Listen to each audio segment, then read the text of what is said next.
Labrīt! Patiesi prieks visus redzēt, un ievadā man jums jāizstāsta, kā šis viss sākās. Sākās šis viss tā, ka pagājušā gada sākumā mūs sakontaktēja 3 IT uzņēmumi, kas teica, Zana, šis nav normāli, mums nav datu par darba tirgu pieprasījumu, profesiju ziņā un prasmu ziņā par piedāvājumu. Mēs esam spiest operēt ar lielākoties vismaz tajā brīdī gada sākumā vismaz gadu novecojušiem algu datiem. Mēs nesaprotam, kā var pieņemt lēmumus saistībā ar rekrutēšanu, bet arī algu līmeņu pārskatīšanu. Nu, lūk, un kā visi no jums, kas zina ērdu, zina, ka mēs esam tādi datu frīki. Mēs teicam, ok, challenge accepted, mēs apstīsimies, ko mēs varam darīt šai jomā. Un pasaulē, jo īpaši Amerikā, ļoti plaši izmanto darba sludinājumu apkopotos datus.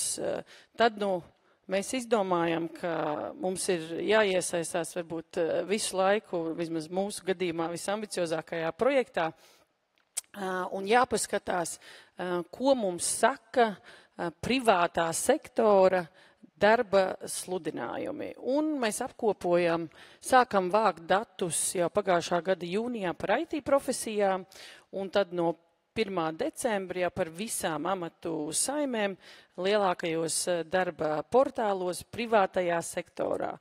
Un uz šo brīdi mēs esam izanalizējuši vairāk nekā 41,000 unikālos darba sludinājumus, un tas ir ļoti būtiski, ļoti daudz duplikāti un pat truplikāti šajā jomā. Un šie sludinājumi nāk no vairāk nekā 3,800 unikāliem darba devējiem. Pirms es jums stāstu interesantākos ieskatus vai secinājumus no tā visa, tāds neliels apkopojums par populārākajām brīvo vakanču grupām, atkal jau privātajā sektorā, tad šeit mēs nerunājam par tiem tūkstošiem skolotāju, mediķu, kas mums tiešām ikdienā arī trūk, šis ir privātais sektors. Mēs redzam tādu diezgan saprotamu sadalījumu, kurā ar atrāvienu lielākais bloks un lielākie skaitļi ir vajadzīgi mazumtirdzniecībā. Turklāt atcerieties, ka šīs ir darba sludinājumu skaits. Ar vienu darba sludinājumu var meklēt vairākus darbiniekus, tad brīvo darba vietu skaits, it sevišķi tajā pirmajā kategorijā, ir vēl lielāks. Nu, lūk, numur 2 ir informācija tehnoloģijas, numur 3 ir pārdošana, un numur 4 inženierzinātnes un tehniskās lomas. Man pašai par lielu pārsteigumu bija grāmatvedība. Es nezinu, kāpēc mums vajag tik daudz grāmatvežus, bet mums kā valstī ļoti patīk dažādi veidi procesi un pracības un tādas lietas. Varbūt tas ir saistīts ar to, un es ļoti ceru, ka mākslīgais intelekts mums drīzumā palīdzēs šai jomā. Bet jau šādā līmenī skatoties šiem datiem, un mēs cenšamies, kā nu varam ar mūsu Future of Jobs un sadarbību ar Pasaules ekonomikas fórumu palīdzēt arī valstī. Ja būtu jāskatās tikai uz šiem datiem, būtu skaidrs, ka visiem Latvijā būtu jāmācās digitālās prasmes un pārdošanas prasmes. Arī tad, kad es vadu dažādu veidu diskusijas ar darba devējiem un prasu, kas ir tās prasmes, kas varbūt Latvijā visvairāk trūks, tad pārdošana bieži vien ir numur 1. Bet tad ejam tālāk, un es jums pavisam ātri pastāstīšu, kas ir tādi 4 interesantākie novērojumi no šiem datiem. Un šis darbs, protams, turpinās, un drīz mēs būsim, kā saka, jau pilnu gadu ciklu noslēguši, lai redzētu, kāds ir tendences, kur noteikti sezonalitāte ir jāņem vērā. Nu, pirmais lielais secinājums ir tāds, ka darba tirgus ir pārsteidzoši dinamisks. Tas visdrīzāk ir saistīts ar to, ka viņš ir nepārsteidzoši mazs. Proti, atsevišķu uzņēmumu ienākšana tirgu vai atkal iziešana var būtiski nomainīt kopējo dinamiku, un mēs redzam unikālo darbu sludinājumu skaita ziņā, privātajā sektorā, šīs atšķirības var būt tiešām dramatiskas. Varbūt no mēneša uz mēnešu, ka šī atšķirība ir gan arī vai 77%. Tātad ir mēneši, kuros meklē daudz vairāk darbiniekus, ir mēneši, kur meklē daudz mazāk darbiniekus, un ja jūs tādus meklējat, jums būtu vērtīgi zināt, kurā mēnesī jūs esat iestartējuši vai kurā mēnesī jums ir grūti viņus atrast. Ja mēs skatāmies tālāk uz to, kā pieprasījums pēc darbiniekiem korelē ar atalgojumu, tad tur jau sāk palikt vēl interesantāk. Jo šobrīd tad mums vēl jāsagaida vesels gads un nākotnē nākamie gadi. Tādā tiešā veidā tu nevar redzēt tūlītēju korelāciju. Proti, tu nevar teikt, jo augstāks pieprasījums, jo augstāki algu sliekšņi. Tātad stabiņi ir pieprasījuma apjoms, un ar zilo svītru ir algu augšējās robežas mediānas un ar sarkanu mediānas apakšējai robežai.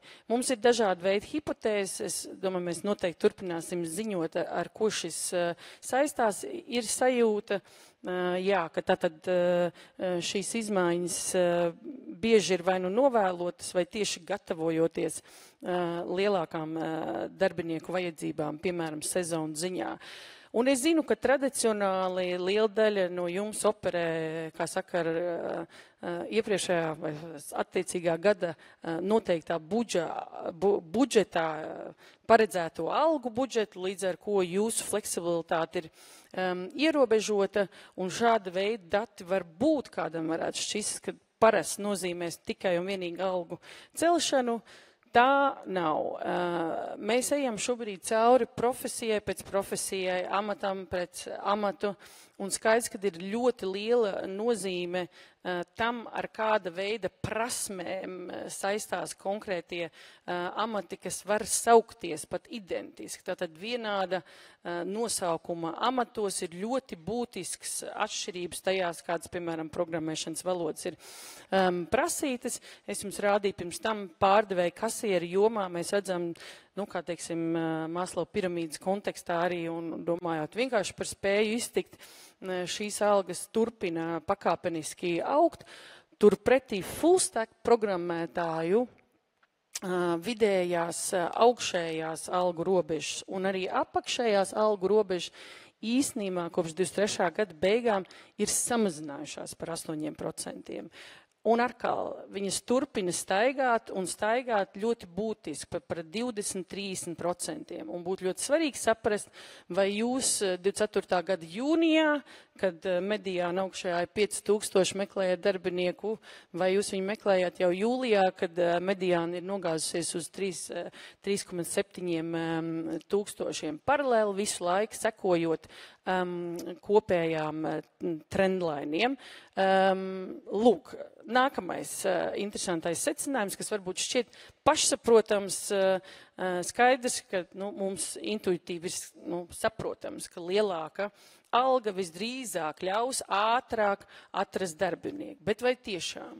Lūk, tad mēs paskatāmies, ko mums rāda dati, un vai ir korelācija starp to, cik augsta ir alga vienas profesijas ietvaros, norādītais range, un cik ātri pazūd darba sludinājumu.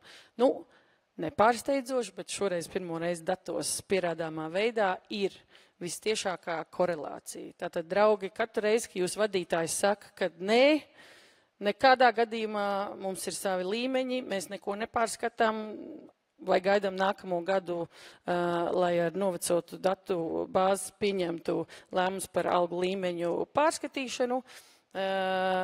Saprotiet, ka tas laiks, kurās vakants ir tukšas, tie ir visi tie neiegūtie ieņēmumi, tie ir faktiski zaudējumi, ko rada viņu neaizpildīšana. Un mūsu pieredzē tāpat beigās ir spiesti pacelt šīs algas, jūs esat tikai pazaudējuši šo laiku. Trešais un ceturtais lielais secinājums ir saistīts ar prasmēm, un tiešām milzīgs paldies iepriekšējai runātājai, lai arī mūsu klienti lielākoties ir ieinteresēti darba, spēka pieprasījumu datos un algu datos. Tas, ar ko mēs ļoti daudz strādājam, ir tieši ar prasmi datiem. Un mēs jau 3 gadus ļoti daudz runājam par mākslīgo intelektu. Kā mākslīgais intelekts jau maina visu, mainīs vēl vairāk, tad paskatīsimies, kas notiekās ar prasmi pieprasījumu privātajā sektorā šobrīd. Šeit ir 15 pieprasītākās nākotnes prasmes, saskaņā ar Pasaules ekonomikas fórumu, uz kur jau iepriekšējā runātāja atsaucās. Tie 23. gada dati mēs gaidām 8. janvārī nākamā gada, kad būs Davosā tiks prezentēti jaunie dati arī ar Latvijas lielāko uzņēmumu dalību. Un šeit ir ļoti svarīgi saprast, kā veidojās šādi dati. Tātad arī Latvijas gadījumā un Lietuvas un pasaules gadījumā jūs paprasiet lielākajiem, labākajiem uzņēmumiem, kādas būs nākotnes prasmes. Tātad jūs runājat ar uzņēmumiem, kas grib tikt no 98% uz 99%. Lielākā daļa no mums tur nav. Mēs esam citā līmenī, līdz ar ko saprotams, ja jūs skaties šiem datiem, ka daži no jums varētu būt nedaudz skeptiski un teikt, tā ir ļoti tālu nākot mums. Mums tāpat kā Amerikā, no kuras es tikko atgriezusies sludinājumā, jāraksta, ka būtu vēlams, ka spēj izlasīt vienkāršu tekstu. Analfabētisms, kā izrādās, atkal ir modē un, piemēram, Amerikā strauji izplatās. Bet tātad šeit ir 15 populārākās prasmes, un mēs apskatījāmies un ar dzelteni iezīmējam tās prasmes, kas parādās Latvijas sludinājumos. Lieki norādīt, ka lielākā daļa no nākotnes prasmēm Latvijas sludinājumos vispār netiek pieminētas. Tādas prasmes kā zinātkāre, sevis apzināšanās iepriekš pieminētā, talantu vadība, resursu vadība, mākslīgais intelekts, un par to es nedaudz vairāk pateikšu, vai līderība, darba sludinājumos Latvijā praktiski neparādās. Tas, kas parādās jau tādā brīvākā formā, ir īstenībā tādas bāziskās soft prasmes. Numur 1 ir komunikācija, numur 2 ir sadarbība darbs komandā, numur 3, kas mani nedaudz, es atzīšos, apbēdināja, ir angļu valodā tā saucamais attention to detail, latviski mēs viņu tulkojam kā vērsts uz detaļām, kas arī varbūt ir netik daudz prasme kā spēja vai tā saucamais abilities, bet ar visu to, tas arī liek aizdomāties par to, kur mēs esam šajā pasaules ekonomikas barības ķēdē, ja trešā pieprasītākā prasme ir vērstība uz detaļām. Un tad, kas notiekās ar mākslīgo intelektu? Kā jums šķiet, cik pieprasīts ir mākslīgais intelekts Latvijas darba tirgū? Cik procenti no darba sludinājumiem tev piemin? Cik? Ļoti optimistiski un, teiksim tā, mēs sekojam šiem datiem tātad no pagājušā gada decembra.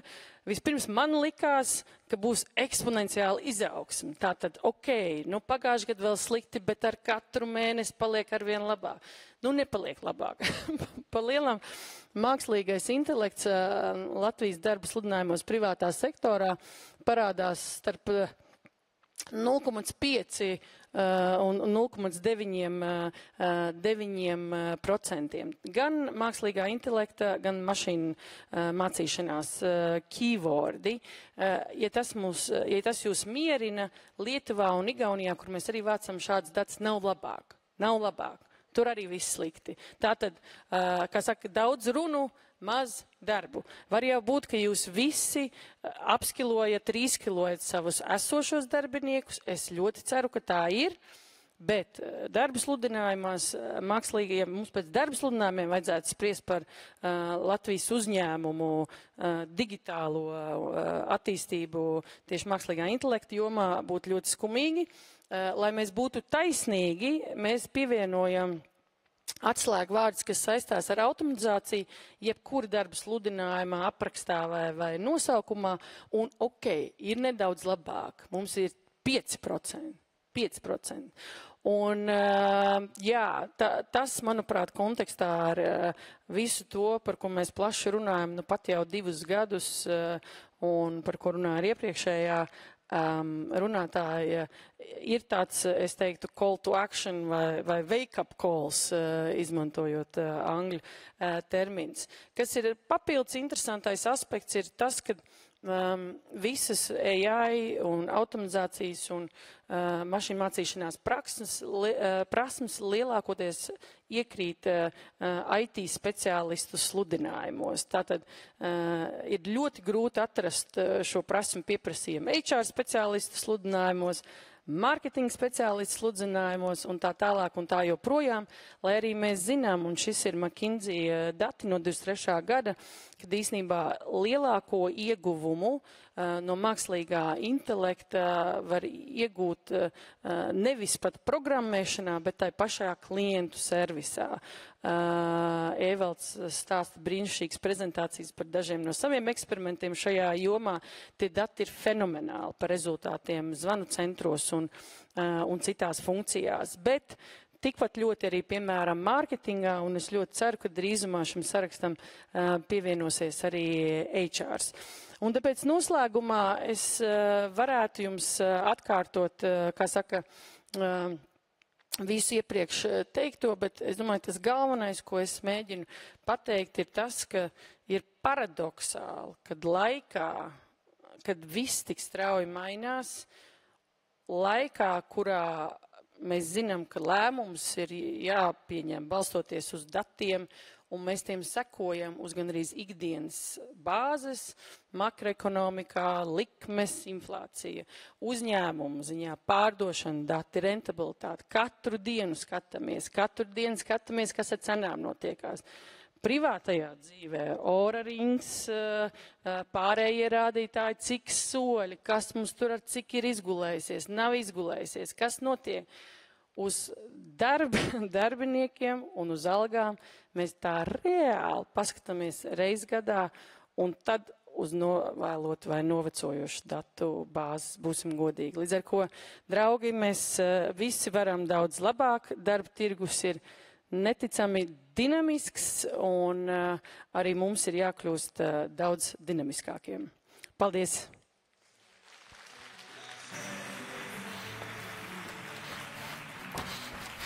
Es tev mazliet gribam paturēt uz skatuves, cik tu minēji par to dinamiku, zinot, Zanai 2 jābūt jau Viļņā uz skatuves ar nākamo stāstījumu, un par to dinamiku un pozitīvismu runājot, Zani, man šeit apbrīnojam, kā tu spēj šādus datus ar tik gaišu skatu un pozitīvu pasniegt, un it kā kritiku, bet reizē, nu, būsim labāki, ja? Tā kā liels tev paldies par prezentāciju.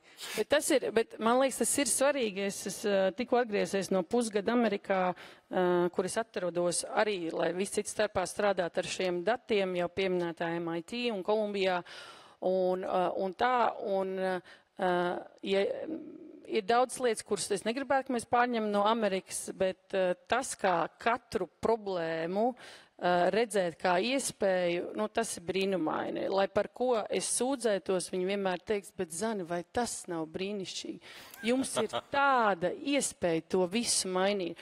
Un es visu laiku sev atgādinu to, un katru reizi, kad prezentēju arī demografiskos datus, kur arī nekādas labas ziņas nav, es saku, super, mēs to visu mainīsim, es zinu, ka mēs to varam, jo mēs esam maza valsts, un mazas valsts var kustēties ātrāk. Tā kā es tiešām tā arī domāju. Tas ir atsaucoties uz Hertas pirmo prezentāciju, kur viņi teica, cik svarīga šī iespējošana, ideju nešana un tā labsajūta, ka jā, ka lietas ir iespējams. Man liekas, izcilākais kritikas veids, ko es jebkad esmu dzirdējis. Tu vari labāk. Lieliski. Ir citi sliktāk kritikas veidi, jā. Labi. Paldies tev, Zani. Paldies. Paldies. Paldies.